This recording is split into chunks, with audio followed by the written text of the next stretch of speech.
You're listening to the Blue Sky Radio. Blue Sky Radio. Beautiful blue skies. Bienvenue to the Blue Sky Radio with the Black Empire Sister Chumbe.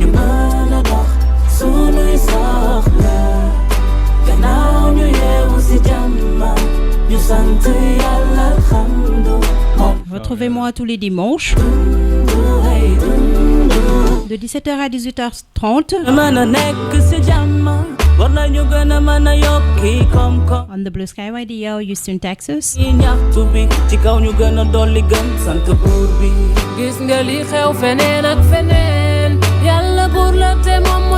Donc asalaamaaleykum ñëpp ñuy déglu the Blue Sky Radio tey nag ngeen ànd ak Sister Chumbe ak Mr Mass, Sister Amina ak Monsieur Famara te dama may invité.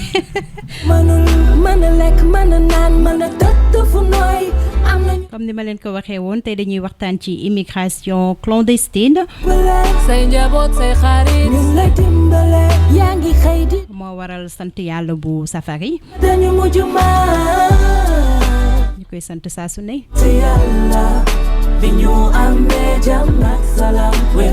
donc ma bàyyi samay invité ñu présenté wu Amina. Hey guys, je m'appelle Aminata Diagne, je suis à Houston et aujourd'hui je suis une invitée pour venir parler de l'immigration clandestine. Merci Amina, merci d'avoir répondu à l'invitation. Nous avons Monsieur Mass, le président de l'association des Sénégalais de Houston, correct? Yeah, of course, yeah. Merci beaucoup, merci pour l'invitation. Donc, je suis très content, honoré quand même de venir ici pour participer à l'émission. C'est un plaisir. Oui, c'est un plaisir. Thank you so much. Monsieur Famara. Bon, salam alaikum. Merci beaucoup, Thérèse, pour l'invitation. Je suis Famara Sam. J'habite ici à Houston depuis quelques années now. Donc, merci encore une fois, merci pour l'invitation. Et puis, j'espère que ça sera une bonne émission. Inch'Allah.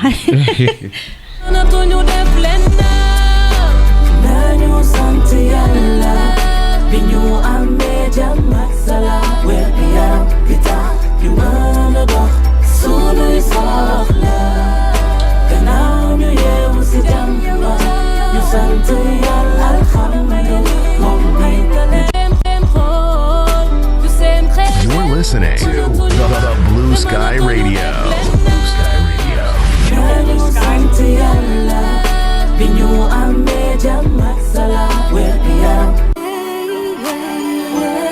D'accord, donc sans plus tarder ñu daal di dugg ci débat bi puisque am nañ benn retard bu ndaw ñi ci jéggalu bu baax a baax donc la cassette tey immigration clandestine la ñuy waxtaane ñëpp dégg nañ événement bu am récemment which is a stade event bu xewoon Mauritanie ay Gambiens je dirais plutôt ay Africains en général yu jëloon gaal bi di jéem a tukki comme on le dit en Gambie de backway boys you know but bi pa amoon na ci ay jigéen et je pense amoon na benn xale bu 2 ans which is very sad and mu bëggoon ñu waxtaan ci loolu donc tey loolu mooy sujet bi lan moo ci seen xalaat yéen tamit yéen ñi ñuy suivre ci Facebook live bi maa ngi leen di bëggee lu bëri donc boo leen bëggee participer tamit mën ngeen woote am na numéro téléphone bi ngeen mën a woote à partir de WhatsApp donc c'est le 832 518 91 07 ou tout simplement pour sama mbokk Gambien yi it's gonna be the 832 518 9107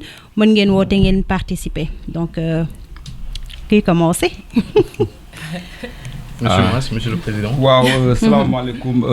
Tout d'abord dañuy kontaan d'abord ci invitation bi nga xamante ne tey def nga ko c'est-à-dire invité nga ñu.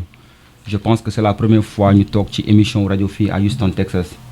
Donc vraiment ba ñu ko yëgee sax yàggul mais au fait dañ ci kontaan. Parce que surtout ñu balaa may commencer damay jaale ñi nga xamante ne dañoo génn àdduna.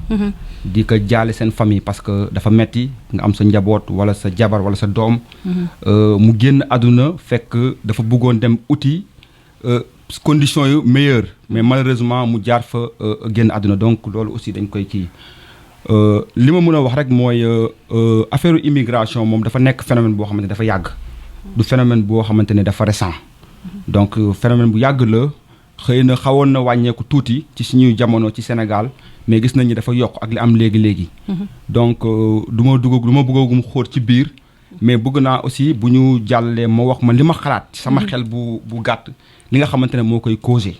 parce que lépp loo gis rek bu amee dafa am cause jamais cause sans conséquence. donc am na lu ko waral li tax tey ndaw yooyu jóge ci dëkk bi ne dañuy dem di immigrer loolu am na lu ko waral donc je pense que xam naa après dinaa ci xóot. dugg ci wax ci sama xalaat.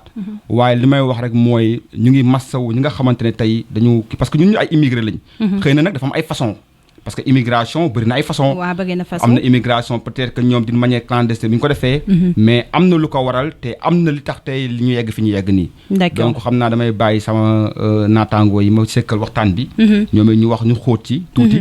balaa ma cee dugg wax ci li nga xamante ne tey moom mooy cause yi ci li ma jox ak yaatal waxtaan bi. d'accord donc am nañ tamit monsieur Famara Samb waaw moom tamit di sénégalais sama collègue la en même temps tamit donc je pense que Famara même si liggéey bu ñuy def tuuti y a des fois ñuy jot ay appels tu vois si genre kii yooyu noonu parfois et ça fait vraiment mal day métti parfois ba da ngay yegg si benn point boo xamante ne dootoo mën a sax def sa liggéey bu baax ndax du ñuy expliquer ni muy demee ak affaire yooyu yoon yi fi ñuy jaar et tout donc parfois dafay xaw a métti torop donc ma bàyyi la nga kii nga intervenir par rapport ak loolu. donc bon salaamaaleykum maa ngi leen di nuyu sunu auditeurs yi ñuy déglu.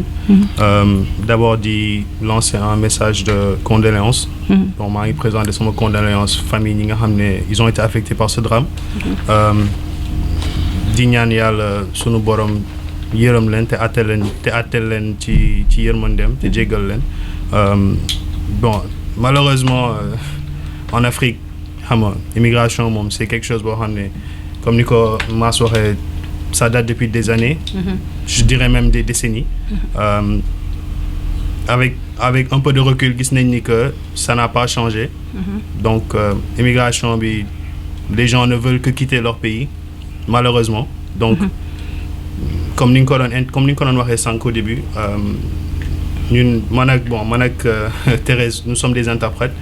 donc dañuy am yenn cas yoo xam ne ay cas yu doy waar sax yoo xam ne bon avec xam nga sunu liggéey confidentialité ñu xuus trop ba des fois da ngay dégg ay histoires yoo xam ne des gens xam nga ils ont quitté leur pays ils ont fait des mois juste pour arriver en Amérique toute une famille. te loolu c'est pas récent du loo xam ne mi ngi commencé il y a 2 ou 3 ans. presque ñu bëri bon je dirais pas ñu bëri mais une grande partie ñi nga xam ne ñi ngi fii Amérique wala biir Canada wala Brésil wala feneen. ci yoonu suuf si la ñuy jaaree noonu lañ koy waxee. la voie terrestre. am na ñoo xam ne dañuy jaar jël avion ñi jël bateau mais loolu yàgg na. am na ñoo xam ne ñi ngi jël bateau toog ñoo arrivé fii après toog fii clandestinement mais am na ñoo xam ne. malheureusement dañuy jóge Afrique ci yoonu suuf si lañuy jaar. désert beeg et tout désert bi àll bi dañuy des fois dañuy ëmb wala yore ay bébé yoo xam ne genre dañuy yegg ci frontière bi sa yaram day daw te yow xamoo leen ay doomu aadama lañ. donc nekk na problème boo xam ne je pense que je sais pas si bon xam naa lu mat a bàyyi xel la. pour ñu jéem a xool yenn solution yi ci mën a am. voilà ndax sunu frères yi ñooy dem. comme récemment en Mauritanie ce sont nos frères ñoo xam ne. mënoon na nekk sa frère wala sama frère wala sa sœur. bien sûr voilà c'est quelque chose boo xam ne il faut que sunu dirigeants yi jéem ci apporter un peu de solution wala jéem cee gëstu sax xool comment on peut faire pour retenir nos jeunes. dans nos frontières. si donc Famara sa intervention comme Mass tamit am na solo donc ma ñëw si Amina. voilà donc suñu jigéen tey ci show bi Amina. asalaamaaleykum mbokk yi encore une fois maa ngi jaali bépp jullit wala chrétien bi nga xamante ni phénomène bi affecté na leen te defe naa ni bii ñun ñëpp tey biñ ko déggee am na benn affaire bu xaw a génn si ñun soit ñu naan ni que suñu ay mbokk suñ si bokkoon wala affaire yu demee noonu te man lii ba ma ko gisee ñaari chose moom si gën a choqué mooy ni que. ni ñu gisee ni que léegi immigration dafa xaw a changé que nga xamante ni jigéen ñi sax léegi dañ siy aalu. dañ siy dugg xale yi bébé bi ma yëgee ni bébé daf si nekk ça m'a vraiment fait mal. je me suis demandé suñu pays d'origine yi nan la mel ba nga xamante ni nit yi jaral na leen dee suñu pays d'origine yi like nii la inconfortable ba nga xamante ni nit ci like dañ fay bëgg jógee à tout prix. Et en même temps je me dis aussi que quelle est la solution ak lan moo causé lii yëpp est-ce que ñun am nañ ci devoir est-ce que gouvernement bi am na si exactement like lan lañ nar a def à partir de maintenant parce que foog ñu jëm si dara like lii duñ ko bàyyi mu jàll wala lii duñ ko seetaan sans rien faire qu'est-ce qu'il faut faire à partir de maintenant ñëpp lan lañ war a def que ça soit gouvernement wala ñun wala les pays occidentaux on doit trouver une solution est maintenant so loolu moo gën a nekk sama xel parce que lii waratul xewati en tout cas si 2019 bi waaw 21e siècle voilà donc comme niñ ko waxee ñun ñëpp am na loo xamante ni moo ko waral d'accord donc man personnellement je pense que ni sa dëkk quand même lu mu métti man en tout cas laay wax te personnel bon ma nekkoon Sénégal wala Gambie lu mu métti lu ma jël genre désert bi wala géej gi sachant que ni samay chance dund moo gën a ndaw donc da ngay jël gaal bi yow tu sais que à 95% doo ko may doo yegg ñi si gën a bëri loolu moo leen di dal wala nga jël gaal bi nga yegg ci dëkk bi nga dem que ça soit en Italie wala Allemagne wala foo mën di dem wala sax nga jël yoonu comme. You're listening to the Blue Sky Radio. The Blue Sky Radio. Beautiful blue sky. The Blue Sky Radio. We've been dreaming for this. Now we're here. You've been looking for the place to promote your small business. The Blue Sky Radio is the best place to promote your small business. The Blue Sky Radio. The Blue Sky Radio. We the best. déjà bi ni ñu koy waxee sànq nga ñëw États-Unis mais boo ñëwee fan la ñuy mujj ñoom ñëpp bu ñu yegsee si ay centre la ñuy nekk parfois est-ce que sax du gën a métti li nga doon daw ba nga yegsi fii nii si centre ngay nekk ñi si am chance peut-être après quelques années wala quelques mois xëy na ñu jéem leen intégrer fenn ñu dem ñenn ñi dañ leen di rapatrier donc il va falloir que ñu xool déjà si suñu société sénégalaise bi parce que Sénégal parce que affaire bi am na fu mu commencé bu ñu xoolee biir Sénégal que en Afrique sa laay wax en général di nga gis nit ku jàng ba yey ay kayitam du am liggéey muy yeewu si kër parfois nga nekk taawu kër bi wala nga gis say morom si koñ bi ñëpp bon tekki si je peux le dire comme ça comme ni ñu koy waxee Sénégal ñëpp tekki yow nga nekk foofu noonu peut-être xëy na boo yeewoo boo lekkee sa papa wala sa yaay ñoo lay nourrir donc c'est un peu inconfortable d'accord donc léegi nga gis après famille peut-être nu ñu lay traité si biir kër bi xam nga parfois da nga ñàkk jom xoolal sa morom diw lu mu am xoolal sa morom diw lu mu def xam nga loolu noonu yi boo ko waxee nit mën nga ko pousser ba mu yegg ci loo xamante ne je pense que mën na ko pousser mu jël gaal bi mu dem parce que après il va se dire que anyway tekki la wala dee lu ma si am rek ma jël Barça wala voilà comme ni ñu koy waxee exactement Barça wala Barsac donc il va falloir que ñu revoir famille yi et tout d'abord après léegi gouvernement yi tamit il faut que ñu dimbalee seen nit yi ñuy diriger ndax askan bi moo leen fi teg comme on dit donc il va falloir que ñu dimbale population bi tamit voilà donc je pense que wax bi sax waxtaan bi yaakaar naa dafa am solo moo tax au début bëgguma ci woon xóot lu bëri parce que quand on parle de l'immigration d'abord je pense que comme je l'ai dit c'est un phénomène mondial universel mais bu ñu problème bu amee dañu war a xool cause bi toujours te pour man cause bi njëkk ci immigration maanaam góom bi mooy c'est la pauvreté c'est un phénomène mun na nekk cause économique parce que ñun ñëpp ñu ngi fi États-Unis tey mais ay Sénégal lañ nekkoon on était en Afrique bien sûr et là on est là aujourd'hui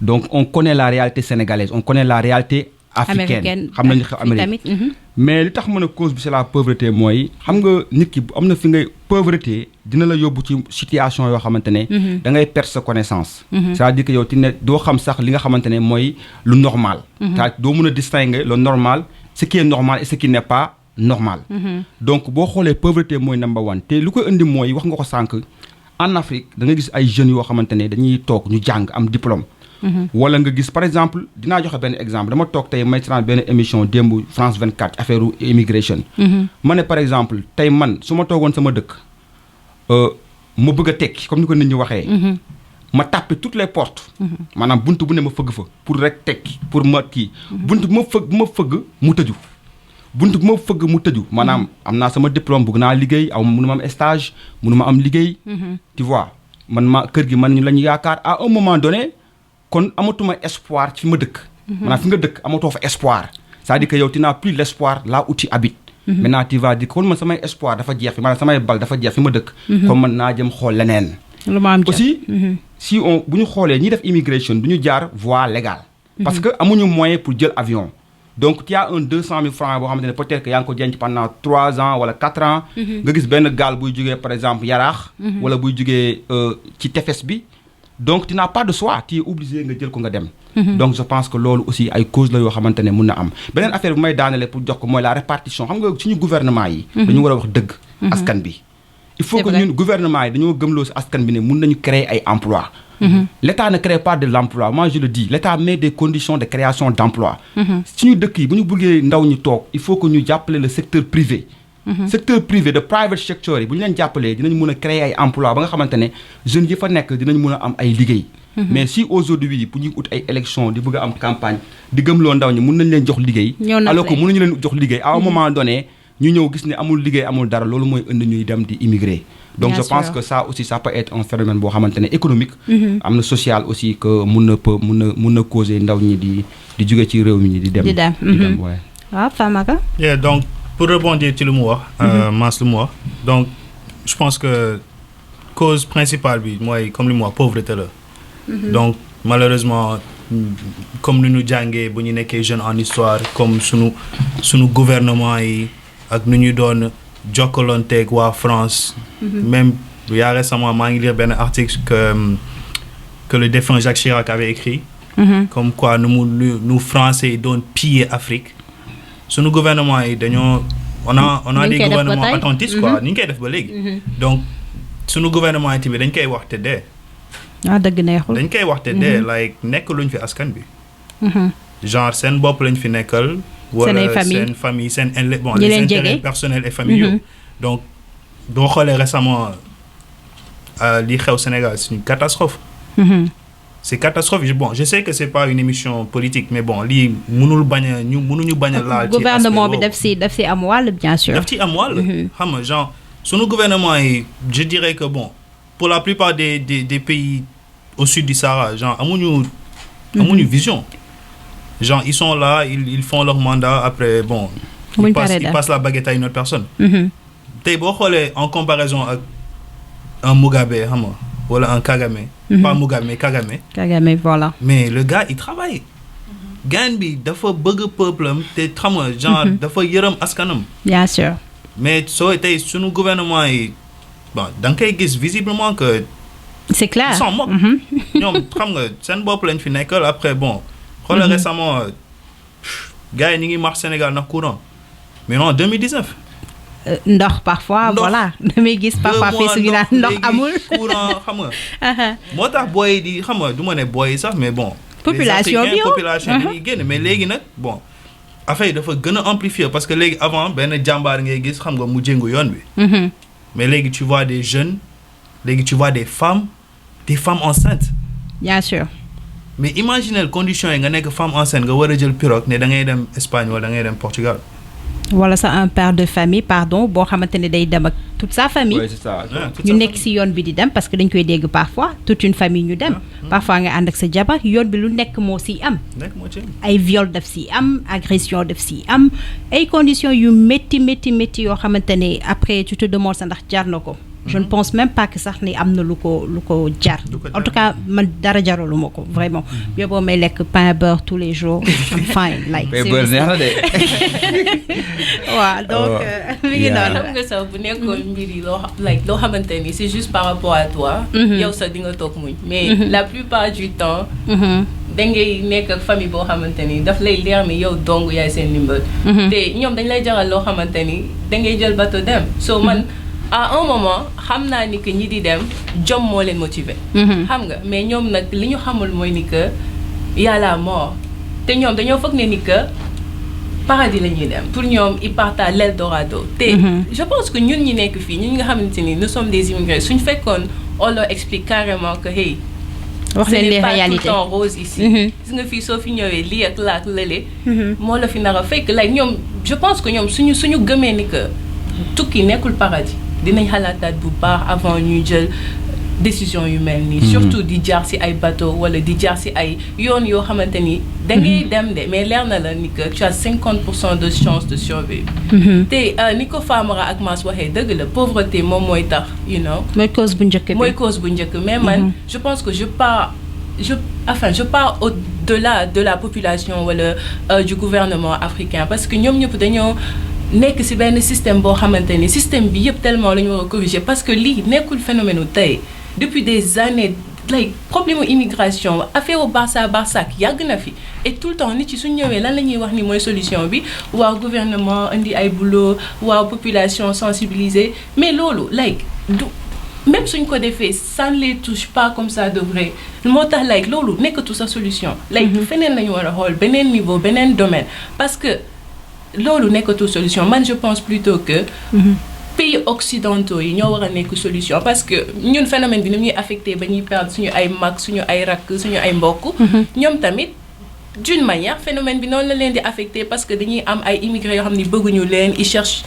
un moyen loo xamante ni ñun ak ñoom suñu jokkoo woon tey jii d'une manière ou d'une autre suñu gouvernement maa ngi dugalaat gouvernement te man dama leen bàyyi woon ne leen du ma leen tuddati mais je pense que ñoom suñu liggéeyoon ak pays occidentaux yi nga xam ni dañuy am benn intérêt commun xam ne ni que yéen lii mooy seen intérêt ñu bañ a ñëwati seen ay dëkk ñu nit bëggatuñu suñu doom yi di gaañu kon léegi kaa ñu trouver solution finale concrète boo xamante ni gis nga lii quand on va suñu defee lii en place kenn dootul jëlee ci risque dem ci géej kenn dootul jëlee ci risque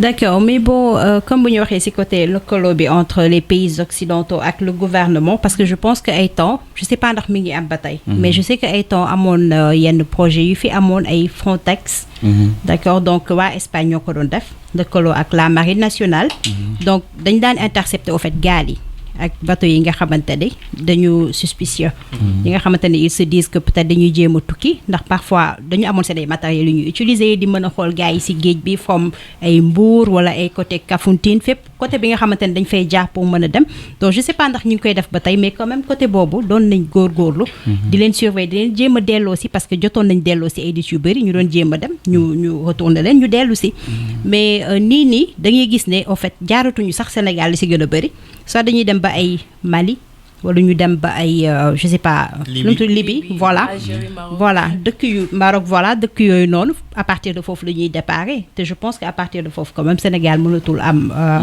accès pour mën a contrôler leen quand même nu ñu ko bëggee contrôler donc encore une fois comme nu ñu doon wax tamit pour wax leen réalité yi fi am parfois nga gis ay nit ñun ñëpp xam nañ ci ay nit yoo xamante ne boo leen ne fii de moom léegi moom doxul dañ naan kon ñibbisi lu tax nga toog ba foofu lu tax nga toog foofu ba heure bii nii d'accord donc du coup doo xamante sax lan nga leen di wax parce que dem lu ñu gis moom lu ñu bëgg moom lu ñu foog ni mooy tax nga tekki mu am ci tamit benn catégorie boo xamante ne pour ñoom voilà du ñu jéem a essayer dara like back home day gis ko ci xamante ne ponkal parce que tamit il faut le dire da ngay gis ponkal yoo xamante ne dañuy toog dem leen defi peut-être ay maçon wala dara y a pas de son métier def loo xamante ne di nga ci mën a génn xam nga man je sais que su ma waxee ils vont dire que voilà moom wax bi neexul dafa dëgër mais la vérité c'est la vérité y a pas 1000 chemins pour jaar ci kii bi dëgg mooy dëgg cas yi yëpp bokkuñu c'est pas parce que da nga am diplôme da nga am master wala da nga am PhD que mënuloo def yenn genre liggéey yi si jëwu kan lañ bind ne que ni kii voilà liggéey bi la war a def amul donc ku nekk da ngay tonte benn affaire rek bañ a toog wërsëg fu ne lay jóge mun nga toog jékki saa yi nga dem yoon génn fenn nga dem uti visa ñu jox la visa nga dem wala nga toog nekk ci sa business di jaay ay gerte di jaay ay ñebbe ay poulailler whatever nga jékki saa yi rek affaire yi ne boum ngay nekk koo xamante ne mooy livrer everyone si dëkk bi nga génn ci pourtant business yooyu dafay dox pourquoi pas ñu essayer parce que moi je me dis que 2 millions yu ñuy jël wala 200 000 xaw ma ñaata lañ leen di charger mais je pense que montant yooyu ñuy jël war nañ ci mën a business parce que la plupart du temps da ngay gis ne xaalis bi soit ba pare seen parents yi dañ leen di encourager ñi ci gën a bëri en tout cas ñi koy def dañ leen di encourager nga gis seen yaay teggi ay nat yëkkati jox leen pour ñu dem ñenn ñi seen famille yi cotiser jox leen ñu dem foofu laa bëgg a ñëw voilà Mass ñëwal ci côté boobu waaw xam nga on a parlé de l'État c'est-à-dire que ñun on a bien vrai que la responsabilité l'État est responsable mais man je pense que je ne peux pas que ñu jël lépp rek di ko teg suñu État yi la responsabilité elle est partagée c'est-à-dire que am na li nga wax sànq au début ba ngay introduire tu as parlé de la pression sociale d'abord wax nga ko parce que aussi ñun dañoo war a xam ne suñu dëkk dañu am ay réalités yoo xamante ne parfois dafay impacter suñu dund. Parfois tu es né dans une famille. da ngay xooloo nit ki sax mu ne la yaa ngi tekk yow dara xoolal doomu diw bi. xoolal lu mu tabax. il a fait ceci donc c'est pas seulement l'État. C'est pas seulement l'État. Il y a la responsabilité au sein des familles, des parents. Il y a des parents qui forcent même leurs enfants à aller à l'étranger. Bien sûr. duñ la ko forcer pour teel a yóbbu la mais am na ay mots yi yëkkati ci kër gi yoo xamante ne yow tu te dis que man dem sax moo ma gën a toog fii. c'est pas l'État aussi État yëpp peut-être que État yi mënuñu xeex immigration à 100%. parce que les États ont dëkk boo dem da gis État yi dañuy mettre ay politique migratoire yoo xamante ne mais nit ñi tey même État Sénégal bu tegee ay politique migratoire da leen di jaral ñu daw dem ba Gabon jaar fa. par exemple fii boo xoolee Sénégal am na lu ñuy wax la direction des Sénégalais de l'extérieur. benn direction la boo xamante ne la dañ ko mettre en place pour aider les Sénégalais de l'extérieur. ñi nga xam ne dañoo immigré. mais est-ce que y a une information est-ce que les gens savent ce qui se passe. Famara wax na ko sànq. gis nga immigration clandestine du commencer dëkk bi rek am na ñoo xamante ne dañuy jóge ci dëkk bi ñëw fii fekk dañoo ñëw ci la voie légale. mais bu ñu ñëwee fii dañuy dem ba nekk ba duggaat ci immigration clandestine. voilà illégal. parce que par exemple xam nga tey bu ñu la nee dafa légal mooy da nga jaar avion. ñëw visa jaar nga ci ñëwee immigration mais am na ñoom dañoo jaar ci visa avion ñëw ba fii ñu devenir illégal. bien sûr mais est-ce que xamoon nañ yan condition moo yan bu ñu ñëwee fii lan moo mën a yàq seen statut ba ñu jógee ci légalité ci inégalité. donc c'est un phénomène boo xamante ne boo ko doon analyser d'une manière globale comme j'ai parlé de la pression sociale c'est-à-dire les gens boo demee dëkk ba dañ lay teg pression j'ai parlé de l'économie mais aussi il y a des causes d'éducation il y a des gens dañuy immigré ñëw fii fekk jàng moo leen fa indi tu les vois ils deviennent des taximans ils te disent que ba may ñëw fii dama ñëwoon pour jàng voilà parce que ils pensaient que le coût de l'éducation n'est pas coûteux alors que le coût est exorbitant à un moment donné ils se retrouvent à faire d'autres choses qu'ils ne faisaient pas donc je pense que ce phénomène-là c'est un phénomène qui est universel et d'ailleurs même je le dis gis nga immigration dinañ dem ba tubaab yi di immigrer en Afrique. Mais commencé et ça a commencé maintenant. Maintenant, moi je le dis. J'avais un professeur qui nous disait que l'Afrique est comment on l'appelle, est un mendiant qui est assis sur des mines d'or. C'est-à-dire nous avons des richesses. C'est-à-dire que nous, on a un problème de volonté politique. C'est-à-dire que c'est pas parce que l'Afrique est pauvre. On n'est pas pauvre. Nous avons des richesses. Mais il faut que jeunesse, li nga richesse bu ëpp doole ci monde bi mooy la jeunesse. La jeunesse. Mais malheureusement, suñu jeunesse bi ma jox l'exemple le Sénégal bon je suis sénégalais fallait ma jox exemple te Sénégal il y a une floraison des télévisions il y a tellement de télé ñu ngi ñëw mais jeunesse bi ñu ngi gën di yokk la population et les jeunes mais est-ce que on a préparé des politiques de jeunes tey on parle par exemple dañuy wax formation des jeunes on a mis en place des projets pour les jeunes mais tey mënoo jox nit ki projet xaalis te amul formation kon je pense que tey bu ñu bañee nit ñi bañ a dem moi je le dis dama koy répéter gis nga secteur privé bi public dafa am solo mais suñu dëkk yi il faut que nit ñi di état di sacrifier wu pour population bi ñi nga xamante ne tey jox nañ leen récemment tey gis nañ li xew Sénégal ci assemblée nationale ay députés yoo xamante ne dañ leen fal pour askan bi ñu nekk foofu di rayante c'est-à-dire c'est ça le problème de l'Afrique c'est-à-dire que ñun suñu problème mooy ce sont nos dirigeants mais aussi il y a la responsabilité aussi des parents les familles il faut que ñu gëm ne tey li ñuy ut à l'étranger tey bu ñu góorgóorloo suñu réew war nañ ko mën a am mais aussi c'est vrai parce que boo nekkee fi naan kenn bul immigré alors que yaa ngi toog fii du la gëm danaan la yow lan nga fi ut ñibbisil et c'est vrai Europe lu mu metti fii lu mu metti moo gën Afrique il faut qu'on le dise il y a une différence parce que on te donne la chance voilà c'est du diplôme kese tey si on nous dit de la croissance si bu dee dëkk bi tey dafa am richesse ñu ne dëkk bi tey y a une croissance augmentée croissance c'est vrai mais quand la croissance ne profite pas à la majorité de la population tey dëkk bu amee richesse fekk richesse boobu ma jox la exemple tey 84% ci richesse mondiale bi waa G20 ñoo koy occupé muy benn groupe bu ndaw ci richesse mondiale laa la wax donc dëkk lu mu am richesse pétrole ak lépp tant que jëluñu ko ñu xool nu ñu koy répartir ba nga xamante ne tey ki nekk Fongolemi ki nekk Casamance ku nekk mën ci gis sa wàll dëkk loolu du dox gis nga fii métier dafa am solo métier gis nga métier yi il faut que ñu jàppale nit ñi ci métier yi fexe ba ñu mën a former jeunes mais aussi ñu mën leen conscientiser aussi ñu xam lu tax parce que man bateau yi aussi man du ma leen blâmer man tey mun naa egg ci situation boo xamante ne mun naa jël bateau parce que sa xel du fa nekk tekki rek ngay gis. donc il faut que ñu former leen il faut que aussi ñu appuyer la jeunesse pour que au moins ces choses là du mun a kii quoi. D'accord Famara avant may rebondir si yow am naa fi yenn message quand même sur Facebook ma am monsieur Ndo mu naan le problème de l'immigration est un combat qui nous appartient à nous tous. La responsabilité est partagée entre les dirigeants de nos pays et nous-mêmes. Donc mooy lu ñu doon wax sànq ñëpp am nañ ci wàll. Parce que gouvernement dafa nekk fii pour accompagner ñu. D'accord donc c'est pas forcément que si gouvernement ngay jaar pour tekki. ñi ñu fiy gis sunu mbokk bawol yi di quitter ay village di ñëw mais xool leen boutique. You're listening to the Blue Sky Radio. The Blue Sky Radio. Beautiful blue sky. The Blue Sky Radio. We've been dreaming for this. Now we're here. You've been looking for the place to promote your small business. The Blue Sky Radio is the best place to promote your small business. The Blue Sky Radio. The Blue Sky Radio. We the best. Parce que tey bu dee da nga nekk un Sénégalais tey nga bëgg a dem Gambie. fekk gisoo fa sa bopp. ce n'est pas le cas je donne un exemple. alors que xëy na bu ñu la ubbiloon foofu nga am fa yeneen condition nga jàpp ne en tant que africain. donc dina tax ne sax peut-être doo penser jël bateau bi. bien sûr bu ko Nigéria defoon mais je pense que du ñu ko waxee sax foofu suñu dirigeants yi. on parle de comment on l'appelle de l'intégration mais intégration boobu. je pense que dafa des parce que quand on parle de l'intégration ci économique bi yëpp alors que la libre circulation des personnes et des biens ça constitue un problème en Afrique. C'est-à-dire que l'Afrique, il y a des pays où des Africains ne peuvent même pas aller là-bas. Bien sûr. En tant qu'Africain, moi je dois me sentir à l'aise quand je pars en Gambie ou bien à Sierra Leone. Mais si aujourd'hui je peux d'aller en Afrique du Sud en tant qu'Africain, parce que je peux être lynché par des Africains, c'est un problème. Donc si on critique aujourd'hui l'Europe, il faut qu'on revoie aussi entre nous en tant que... Est-ce qu'il y a la solidarité africaine d'abord? Est-ce que moi, en tant que moi, si je pars dans un pays africain, est-ce que je serai la bienvenue là-bas? Tu vois? Donc c'est ça un problème. C'est un problème majeur. C'est pourquoi que nous, on a un problème d'abord. Avant de parler de l'Europe, de l'Occident, des États-Unis, entre Africains il faut que d'abord qu'on lave nos linges sales en Afrique. C'est-à-dire que si les Africains eux-mêmes ne sont pas en mesure de prendre en charge leur propre problème, c'est pas l'Europe qui va venir quand même prendre en charge nos préoccupations. Ça c'est clair. Et on a l'habitude, moi je ne blâme pas. Gis nga dañuy taxaw naan français yi di leen blâmer. Gis nga fu mu nekk nii. man du ma taxaw di xas français yi. di tax ne ma pourquoi? Parce que on n'est pas à la colonisation. L'esclavage amatul. jeex na yàgg te lu waay nit def. yow la neex. xam nga. parce que moi je ne dis pas que j'aime pas la France, je suis anti-français, non. lu ma def lu français def la africain yi africain ñoom la neex. fii 21e siècle dañoo am suñu liberté. tey européens yi ëppali lu Senghor naan mal nécessaire la ëppali wuñ ñu dara.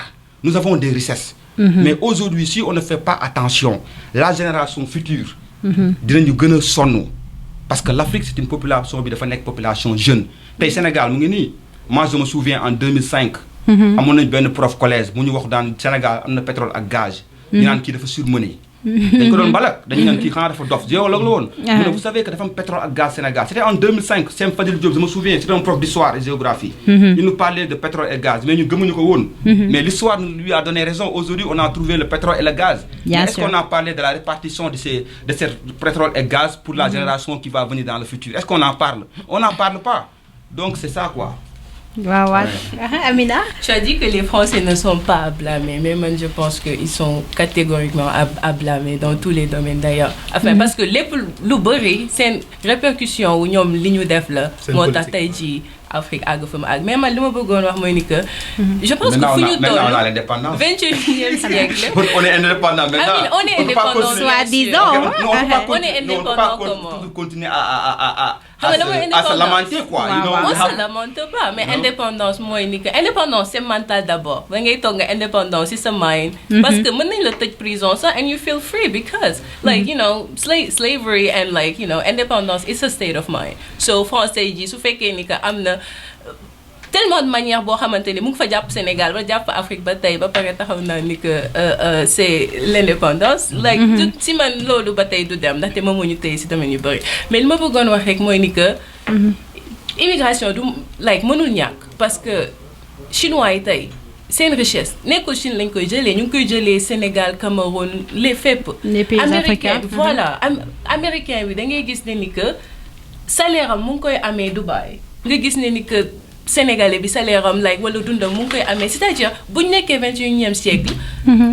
nit ñi dañuy dem nit yi dañuy wër rek amul ni que like comme par exemple nit yi waruñu génn seen dëkk nit yi dinañ ko ne di génn parce que dëkk bi moo mel noonu léegi àddina moo mel noonu nit yi dañuy wër di dem rek but the main problem si man mooy ni que su fekkee ni que tubaab bi ñoom ñoo nekk di dem si dëkku africain yi wala di def immigration dañ naan ni que ñoom ay expatriés lañ mais tant que africain bi wala pakistanais bi wala libyen bi mu ngi dem si dëkk occidentaux yi dañuy wax ne ni que kooku immigrant la so déjà loolu it's a state of mind because we shouldn't be treated as such and them they can come into our countries am fa mën fa liggéey mën fa tekki créer fa ay entreprise and then nothing happens to them so loolu la ñu war a like si man dañ ko war a xalaat de manière beaucoup plus globale que parce que like comme sooy tabax rek soo duggee ci biir genre quand tu t'attardes au détail tellement da ngay dugg ba ci biir ba gisatoo sax sommet bi da ngay toog naa waaw lii laa la nekk ci biir problème bi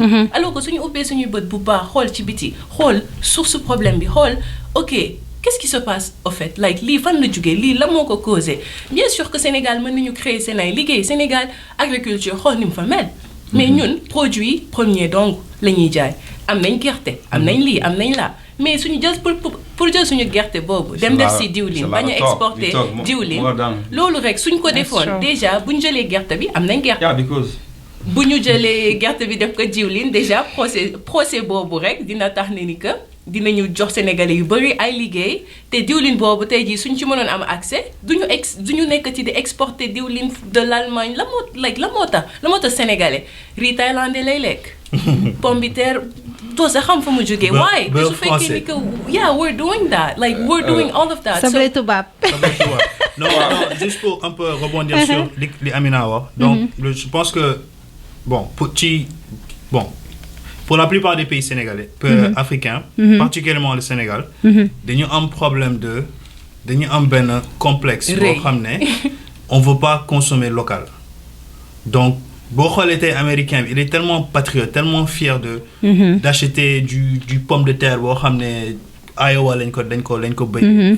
Wala di jënd ndawal boo xam ne Texas la mala bi nekkoon. Bien sûr. Mais ñun ndeysaan xam nga comme ni ñuy wax gëm sa bopp la ak ñàkk peut-être xaw a bañ sa bopp tamit tuuti mooy waral le fait que tu veux pas consommer localement mais ba ci même gouvernement bi tey tu vois tey yenn particulièrement le Sénégal donc j'ai des amis yoo xam ne sont des entrepreneurs au Sénégal so ñi ngi defar dàll ñi ngi defar ay chemises ay costumes et tout donc dañ mën a expliquer benn histoire comme quoi que il y avait un entrepreneur donc il avait fait une demande pour solal équipe nationale pour ñu dem Coupe du Monde 2018 alors le gouvernement ils ont refusé nu mu leen naroon solo ay xaftaan affaire yooyu bon plus ou moins wala je sais pas des costumes faits au Sénégal wala des chaussures faits au Sénégal consommation locale mais tey tu vois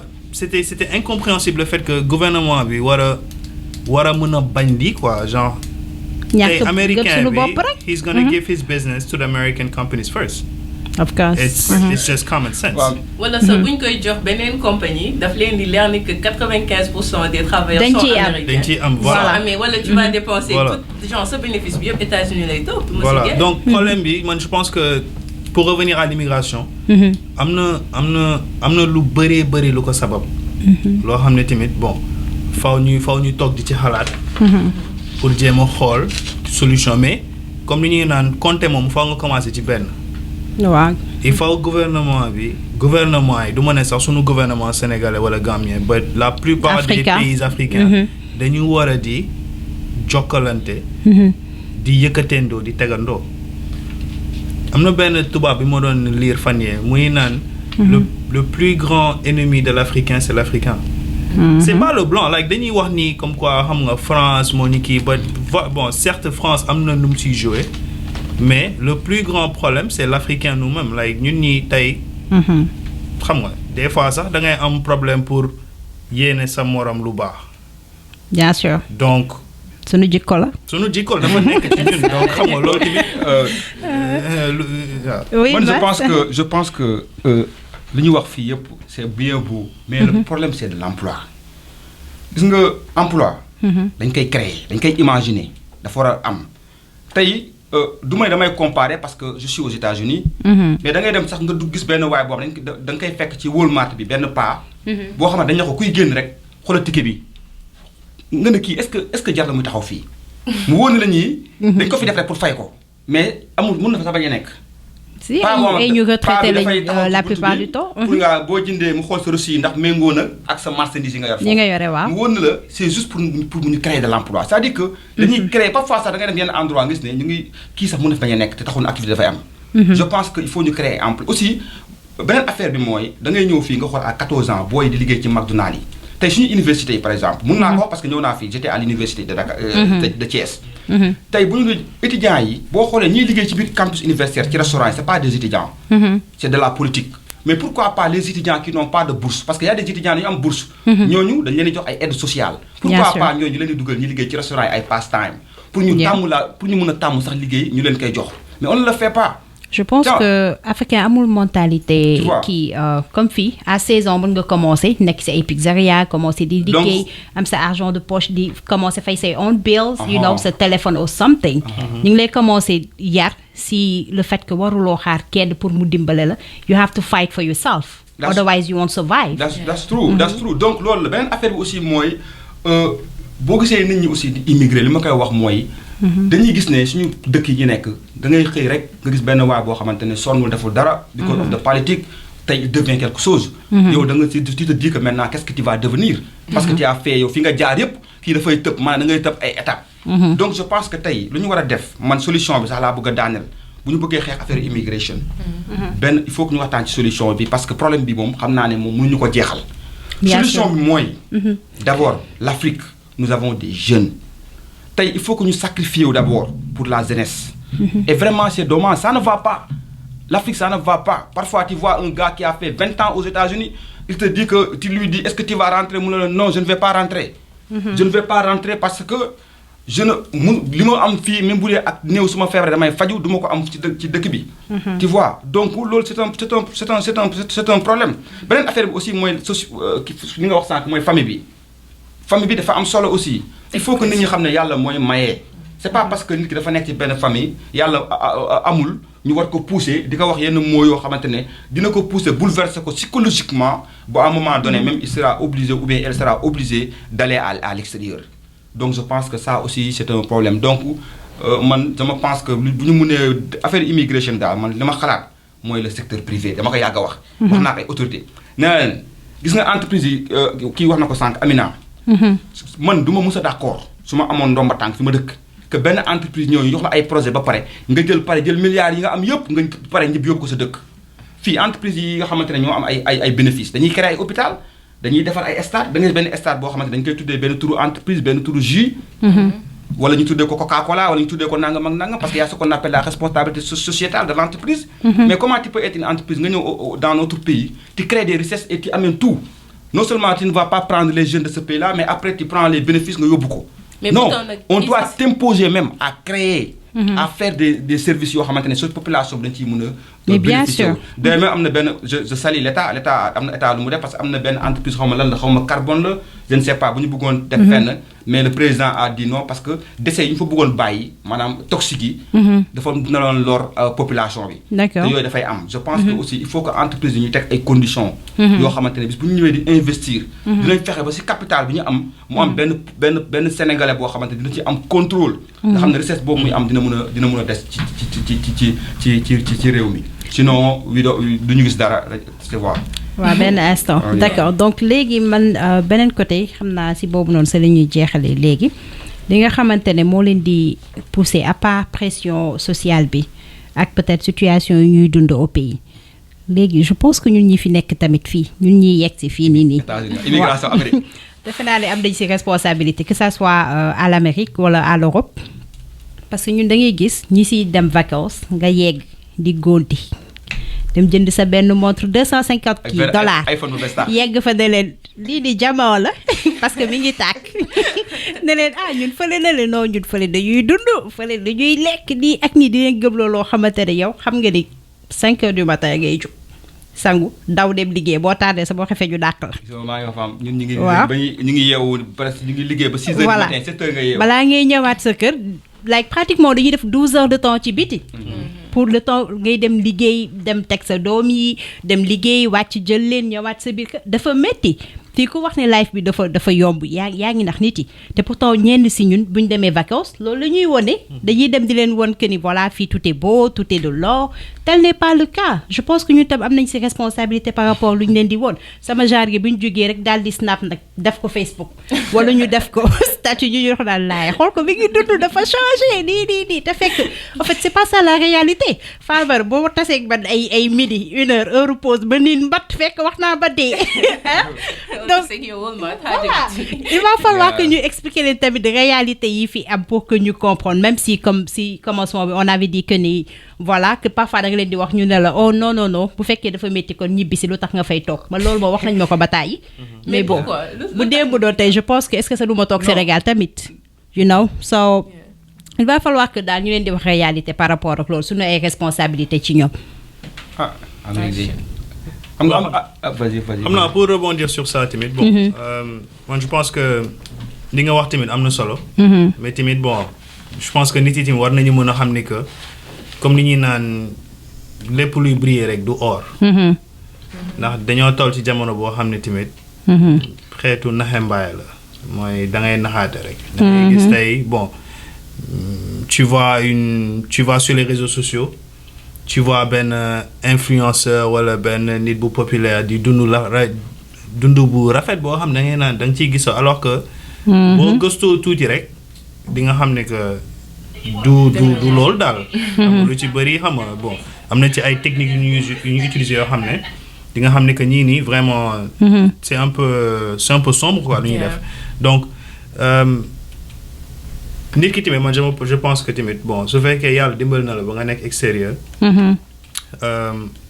ba nga mën a dem vacances tamit bon xam nga liggéey nga at bi yëpp donc soo mënee dem vacances tamit pour féexal sa xol la bien que bon des fois am na si yenn situation yooyu nekk dëkk ba des fois sax doo ko mën a def ndax da ngay naan xam nga ñi ki dëkk sa wet wala 2 maisons après tu vois peut-être que demeewul noonu donc Sénégal tamit bon loo xam ne lu ñu remarqué la ci jamono ji mooy y a dafa am benn manque de tolérance boo xam ne dafa nekk like nit yi des fois yërmande bi nii du c'est pas présent quoi comme ni mu fa amee woon auparavant de ce fait que tey di waral sax lu bëri ci immigration bi da ngay gis par exemple benn maison boo xam ne bon voilà peut-être que demeewul noonu la maison à côté bon peut-être benn député moo fa dëkk wala benn bon après tout le monde est libre de faire ce qu'il veut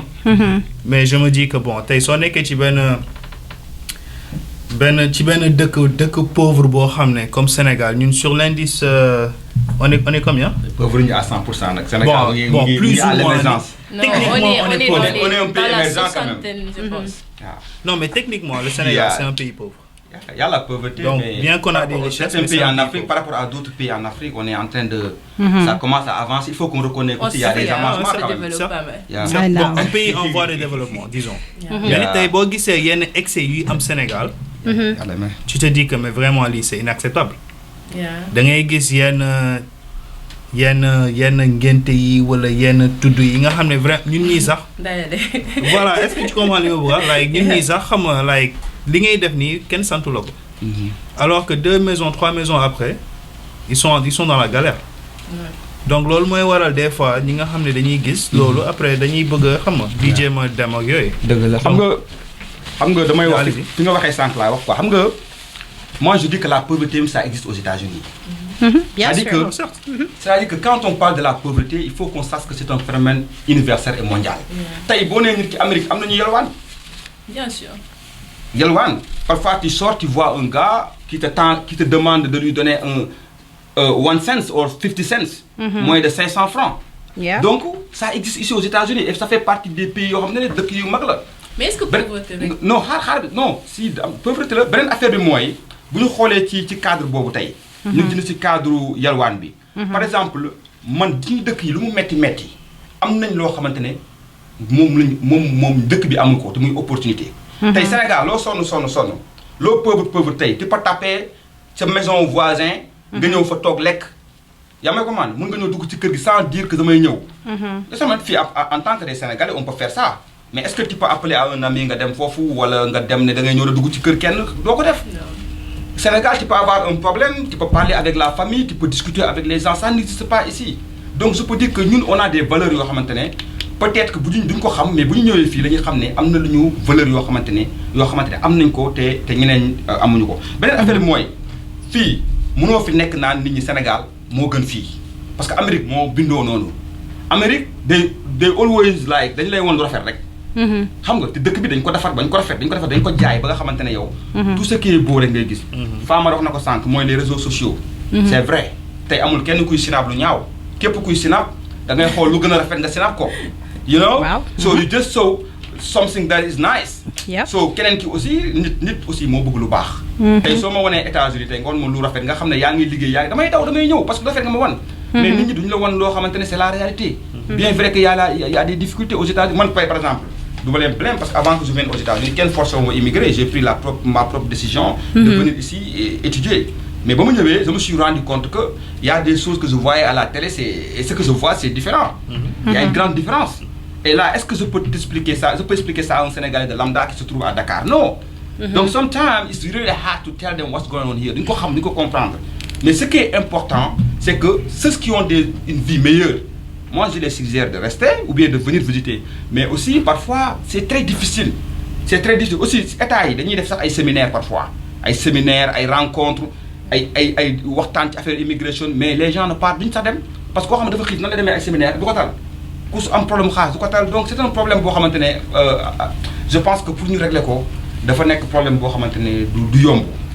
donc je pense que boo ko bëggee régler rek emploi. mais man je me demande est-ce que pauvreté donc moo tax nit yi di immigrer vous ne pensez pas que nit yi des fois dañuy immigrer parce que dañoo bëgg sàkku xam-xam jàngi ji vous ne pensez pas que des fois nit yi dañuy dem immigrer ji parce que c'est le moyen de penser wala découvrir leneen lu dul sa dëkk donc nga bëgg like immigration like même tey jii Sénégal suñ ko defaroon ba mu devenir pays te aussi je pense que tant que Afrique réchaud tant que Sénégal réchaud nekkul dans les pays les plus développés immigration day am ba tey tant que Sénégal jéemuñu suñu jël suñu pétrole bi liggéey ci something ba nga xamante ne we're rich there's still gonna be immigration but then I wonder like même suñu richoon même suñu amoon tout ce dont on a besoin même tey jii man li ma fi wut ci moom su ma ko amoon sama dëkk wala yow li nga like su fekkoon xaalis la wala pauvreté dong la tu penses que loolu buñ ko réglé woon teg ko ci yoon pas seulement la pauvreté voilà alors si man immigration is still gonna keep on going. Comme on parle de clandestin. It's like immigration is still gonna keep on going. Dina continuer di am fii ba la fin des temps en fait. So non, juste pour rebondir sur li nga wax te doguma la immigration tamit il faut ñu essayer de déterminer ban genre immigration moo am parce que am na immigration bu baax tamit. am na immigration bu baax da ngay xool yenn dëkk yi comme Arabie Saoudite. Qatar, les Émirats Arabes Unis, yenn Japonais yi, yenn Brésiliens yi, comme nous, certains nos parents africains, comme les Angolais. like duñ fi toog. dañuy dem liggéey dañuy ñëw fii Amérique jàng gouvernement yi seen gouvernement yàlla dimbal na leen ba ñu am vision boo xam ne. dañuy bëgg seen doom yi dem jàngi. sàkku xam-xam ñibbisi gérer seen dëkk. l'immigration éducationnelle donc. boobu mën nañu wax immigration positive la boo xam ne amal na njëriñ Afrique mais tey boo amee gouvernement yoo xam ne ça marche pas ils n'ont pas de vision genre bu ñu da ngay yow sa début mandat ba sa fin mandat li ngay lijjanti mooy naka ngay fexe ba faluwaat donc mënuloo jéem a xool naka ngay def pour dem parce que Léopold Sédar Senghor le défunt Léopold Sédar waxoon na ko dina am jamono bu ñëw boo xam ne il y aura la fuite des cerveaux. Afrique ci doomu africain malheureusement. parce que fii boo Houston fii nii wala Dallas boo fëggee am na y a des ingénieurs. bien sûr am na ñuy liggéey NASA. am na ñuy liggéey ci pétrole bi am na ay docteurs ay chirurgiens. bien sûr mais ils vont pas rentrer au pays parce que gouvernement yi joxuñu leen wala sax amul garantie voilà même pas jéem sax jox leen yenn conditions yoo xam ne ñoom mën nañ peut-être sacrifier je sais pas disons 30 ou 35% de leur salaire pour ñibbisi en Afrique genre Afrique wala ki naa bàyyi gars yi ñëw am na ku naa bàyyi gars yi ñëw quoi Sénégal amul boo xoolee amul méritocratie c'est tout le temps je connais Mass je connais Amina voilà wala je suis le neveu de Mass je suis le neveu de Amina donc yooyu noonu yëpp mooy waral la fuite des cerveaux yoo xam ne Senghor waxoon na ko depuis dans les années 70 la personne qu'il faut à la place qu'il faut à la place qu'il loolu lañ faut xamul voilà y a pas ça yaa comme ni nga ko waxee xam nga bon comme on parlait de l'immigration clandestine c'est pourquoi moo tax bëgguma dugg ci yeneen domaine yi quoi parce que ni nga ko waxee nii c'est pas seulement l'immigration ça peut être de cause naturelle d'abord naturelle mën na ko poser tey ay catastrophe bu amee ci dëkk bu ñu xoolee tey Texas bi ñu nekk nii y'a New Orleans ñëpp xam nañ la Nouvelle-Orléans ce qui amoon seen kii bi seen problème de tremblement yi fa amoon quoi donc boo xoolee à Texas y a beaucoup de gens qui viennent de New Orleans donc ñooñu jóge ñu New Orleans ñëw fii te étage la c'est parce que il y avait catastrophe naturelle moo fa amoon donc ça peut être des causes naturelles mais aussi ça peut être cause éducationnelle comme ni ñu ko Amina waxee il y a des gens qui viennent ici parce que leurs parents dañoo am moyen ñu indi leen dans les universités ñu ñëw ñooñu bon c'est la voie légale xam nga mais y a aussi d'autres causes y a volontaire ça peut être diplomatique y a des gens dañuy immigrer comme ça rek nga laaj lu tax nga ñëw ñun xamuñu lu tax nga ñëw ci dëkk mu ne ma damaa xëy rek sama xel ne ma dem xam nga kon kooku c'est pas l'État c'est pas ses parents donc c'est lui qui a pris sa propre décision pour ñëw donc parfois même il suffit d'introser même cette personne bi mu concernée pour nga xam cause bi parfois c'est difficile c'est-à-dire que parfois di nga xam pauvreté lépp la ñuy wax mais am na ñoo xam ne parfois dañuy immigrer fekk pauvre ñu man parfois je vois des gens ici qui disent la su ma xamoon ma delluwaat mooy sama genre gi rek laaj ma amoon naa liggéey bu baax sama salaire baaxoon na suñu kër dafa neex damay yeew def nii xam nga kon kooku sob rek ñu sob ñi comme man c'est pas l'État c'est pas parce qu'il ou elle est pauvre c'est parce qu'il a pris sa propre décision mu ñëw parce que dans le man de travailler à la télé kii nangam wax la donc mais des fois tu veux découvrir d'autres choses donc voilà loolu très bien donc découverte moo tax man la bu ñu koy analyser ci cadre univers dafay vague parce que am na ñoo xamante ne dara jotu leen am nañ lépp Afrique mais ñoom moo la fi indi man par exemple quand mooy ñëw fii bon c'était pas trop programmé trop même quoi dafa ñëw ci man quelque temps xalaat jàngi dóor mu dem ñu may ma visa et je ne regrette ma ko moi je ne fais pas partie de ceux qui regrettent parce que j'ai appris beaucoup ici j'ai appris la vie j'ai appris beaucoup parce que boo ñëwee foo xamante sa papa yaay sa yaay nekk fa kenn nekk fa nga nekk ci benn système parce que système Amérique wax naa ko lu mu metti da lay rendre fort fii boo fi nekkee fu ñu la muntu yóbbu da ngay bokk parce que ñett yi dinañ la ko jàngal d'abord li nga bëgg a wax liberté d'expression da nga koy am aux États-Unis nit mënul am ay milliards ba tere la wax li nga war a xalaat loolu fii da nga ko fi jàng freedom of speech yu gën a learn it di nga ko am beneen affaire bi mooy di nga xam sens su travail ak respecter le travail d'abord exactement parce que munoo teg deal munoo def ni ñu koy waxee sax ay clan wala nga xool je ne sais pas comme en Afrique everything has to be right donc je pense que aussi parfois c'est bon nit ñi parce que immigration am na fa am boo deful li nga war a def xam nga lu la siy fekk yoon moo fi dox loolu moom c'est clair te je pense que yooyu noonu yëpp si ay it's a way of jaamu yàlla d'accord donc lakase nañ gën a débattre si kii yooyu noonu yeneen dina ñëw parce que débat moom tous les jours am na lu ñu war a wax tous les jours am na phénomène bu bees voilà respecter liggéey bi gën a fonk say parents yooyu noonu yëpp ci la bokk et puis voilà donc seen ay je dirais pas dernier moom mais li ñuy tëjee. bon man li may wax rek d'abord balaa ma tëj damay wax benn point mooy ci liggéey bi rek je pense que liggéey bi man toujours damay bëgg a wax carte solution parce que problème yi dafa bëri man parfois damay xalaat ne ay su ma nekkoon parlementaire lii dinaa ko def par exemple boo xoolee lu tax nit ñi parfois di retardé ci travail ci fi ñuy dëkk mooy heure de travail Amérique par heure dañ lay fay donc yow fin du mois xam nga lan ngay fayeeku boo liggéey one hour lañ lay fay chez nous bon c'est différent y a le salaire je pense que dañu war a commencer di sama xalaat la xaw ma waaw idée bu baax la ñu commencer di fay nit ñi par heure na nga liggéey ñu fay la waaw ñu fay la par heure boo ñëwee tey nga am clock in and clock out boo ñëwee nga clock nga xam ne heure bii nga ñëw heure bii ngay dem nga xam ne yow sax même boo jëlee pause sax pause bi dafay nekk ci système bi nga xam ne yow doo raataale pause bi parfois nga suur benn pause 30 minutes mu def ko 2 heures de temps amul benn impact parce que ça c'est de l'impact c'est l'heure de travail ça impacte l'activité économique donc si tu travailles d'abord nga ñëw nga am clock in and clock out tey di nga xam ne yow sax boo tardé di nga xam ne ah lii dina impacter sama salaire man je pense que ça c'est une solution boo xamante ne maa ngi ñaax suñu gouvernement yi peut-être que j'ai pas eu la chance que ñu fexe ba def ko heure de travail nit ñi ñu leen di fay par hour bu ñu ko defee rek yomb na nañ xool ñaata lañ leen fay par mois ñu diviser ko par nombre d'heures de travail aussi qu'on respecte les heures supplémentaires qu'on les paye parce que ça force les gens à travailler si les gens on ne les paye pas des heures supplémentaires loolu tamit du la kii overtime ça n'encourage pas et on respecte d'abord loolu dafa am solo donc loolu bu ñu ko defee rek nit ñi dinañu liggéey aussi ñun du boo ñëwee ci entreprise nga fekk ne ki nga xamante ne moo ko jiite du liggéeykat donc yow it bu la neexee nga bañ a liggéey donc bu ñu même bu ñuy blâme employé nañ xool ñu nekk ci kaw parce que ñoom ñoo war a joxe ay exemple quoi donc loolu rek laa mënoon daane beneen affaire aussi mooy de ñu ngi lay sant di la gërëm donc di la remercier ci invitation bi parce que je pense que c'est la première fois ñu toog ci plateau radio fii au niveau de Houston donc vraiment ça montre que tu nous permets quand même de nous s'exprimer et de discuter sur un point qui est essentiel et qui est aujourd'hui qui fait l'actualité même mondiale donc vraiment ñu ngi lay sant aussi nga nekk suñu jigéen bu dëkk Gambie Sénégal ak Gambie ñëpp xam nañ ne benn la